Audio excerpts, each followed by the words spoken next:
saddexlaatankii bishan maalinka khamiistaha waxaa magaalada Nairobi shir jaraa'id ku qabtay madaxweynihii hore ee Jubbaland Axmed Maxamed Islaam Axmed Madoobe iyo saddex ka mid ahaa musharaxiinta u tartamaya xilka madaxweynenimada ee maamulka Jubbaland waxayna sheegeen inay heshiis halkaas ku gaareen dabarintaasi waxaa ka hadlay maanta mid ka mid ah musharaxiinta madaxweynenimada u tartamayay kuwa ugu miisaanka cuslaa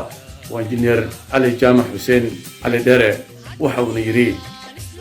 بسم الله الرحمن الرحيم الحمد لله رب العالمين والصلاة والسلام على رسول الله صلى الله عليه وسلم رمضان مبارك إلهي وحن كبري إلى سنة كانت كسكر إنه خير العثمان وقاسيه مسلمين تلميلي جوغان بحنبليو إن شاء الله بركة سنئنا وهنبليو إلى صلاة وحن كبري إلهي سبحانه وتعالى كبري إنه الدونك لقد خدم قاعدة خدم كان مصيبة COVID-19 kaloo bixiyay maalintii khamiista ahayd oo 23 bisha Abriil sanadkan ku jira 2020 saddex xubnood oo ka mid ah golaha isbeddeldoonka ee magaalada Nairobi ka sheegeen inay u sanadiyeen madaxweynihii hore ee maamulka Jubbaland Mudane Axmed Maxamed Islaam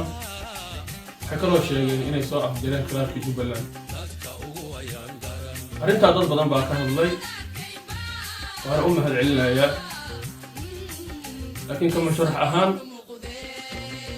anigoo ah Cali Jaamac Xuseen waxaan rabaa aniguna inaan codkayga ku biiriyo heshiis in la galo iyo is-afgarad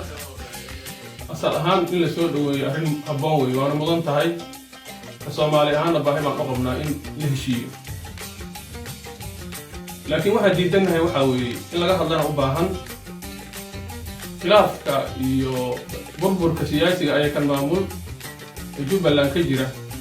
إلا كيسيو جرنوا كدحي صدق حصل قف ولا لا أهين تاسي أهين سحمة وحين قفي ما كدع صهاي ضد كصوماليات وصدق المليون جارة يكونوا الجبلة جبوين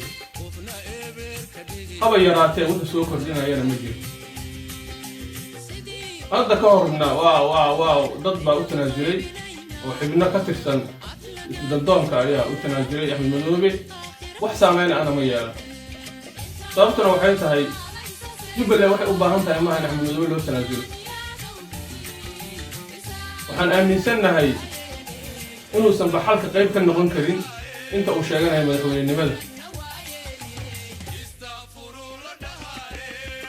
dadka Soomaaliyeed ee ku nool Jubbooyinka guud ahaan gaar ahaan isbeddeldoonka waxaan ugu baaqayaa inaysan ku kalsoomin kulanka Nairobi waxaan kaloo halkan baaq uga dirayaa saaxiibaday inay ku soo laabtaan golaha isbeddeldoonka oo ay ka tirsanaayeen si ay qayb uga noqdaan kamira dalka hadafkii loo aasaasay golahan oo ahaa Jubbaland oo mid ah heshiis ah wax wada leh hogaamiye haysta kalsoonida shacabka leh wadada kaliya oo lagu gaari karana waxa weeye in doorasho xor iyo xalaal loo sameeyo la qabto dowladda federaalka